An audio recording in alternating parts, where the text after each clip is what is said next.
Time and work base பண்ண மாதிரியான ஒரு கேள்வி.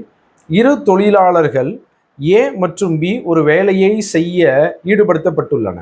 இருவரும் சேர்ந்து வேலை செய்வதை விட ஏ தனியாக வேலை செய்தால் அந்த வேலையை முடிக்க 8 மணி நேரம் அதிகமாகும்.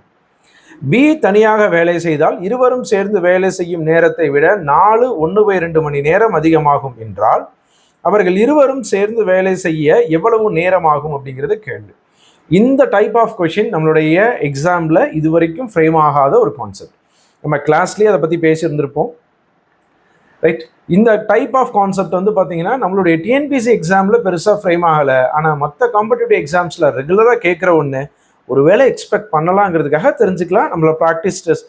அதனால தான் நம்மளுடைய மாடல் டெஸ்ட்டில் ப்ராக்டிஸ்க்காக கொடுத்துருக்கோங்க. என்ன கேள்வி அப்படின்னா, ஏ மட்டும் தனியாக அந்த வேலையை செஞ்சு முடிக்க எவ்வளோ நாள் ஆகும் அப்படின்னா, ஏ ப்ளஸ் பி 2 பேரும் சேர்ந்து எவ்வளோ நாள் அந்த வேலையை முடிப்பாங்களோ அதை விட 8 மணி நேரம் அதிகமாக எடுத்துக்கிறாருன்னு சொல்லியிருக்காங்க. பி மட்டும் தனியாக அந்த வேலையை முடிக்க எவ்வளோ நேரம் ஆகும் அப்படின்னா, ஏ ப்ளஸ் பி 2 பேரும் சேர்ந்து எவ்வளவு நேரத்தில் அந்த வேலையை முடிப்பாங்களோ அதை விட 4.5 மணி நேரம் அதிகமாக எடுத்துக்கிறாங்க அப்படின்னு சொல்லியிருக்காங்க.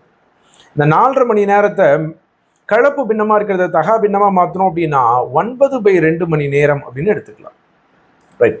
இதனுடைய ஃபார்மெட் உங்களுக்கு ஞாபகம் இருக்கும், கிளாஸில் பார்த்துருப்போம். வெறும் ரூட் ஆஃப் ஏபி. இதில் நம்ம டோட்டல் ஒர்க்கோ 1/a ஒர்க்கோ எதையும் ஃபைண்ட் அவுட் பண்ண வேண்டாம். இது என்ன கான்செப்ட்னு பாருங்க. ஏ ப்ளஸ் பி எவ்வளோ நாள் அந்த வேலையை முடிப்பாங்க அப்படிங்கிறது கேள்வியில் கொடுக்கல, ரைட்? ஏ வந்து ஏ ப்ளஸ் பியை விட இவ்வளவு அதிகம், பி வந்து ஏ ப்ளஸ் பியை விட இவ்வளவு அதிகம்னு சொல்லியிருக்காங்க.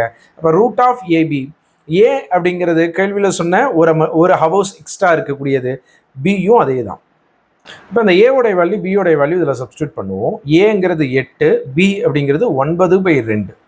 ஸோ 2ஆல் கேன்சல் பண்ணோம் அப்படின்னா 4 முறை. 4 × 9 36. 36 ரூட்லேருந்து வெளியெடுத்தோம் அப்படின்னா 6. ஸோ 6 ஹவர்ஸ் அப்படிங்கிறது ஆன்சர் ஆப்ஷன் சி. ஏவும் பியும் சேர்ந்து அந்த வேலையை முடிக்க எவ்வளோ நேரம் எடுத்துக்கிறாங்க அப்படின்னா 6 ஹவர்ஸ் எடுத்துக்கிறாங்க.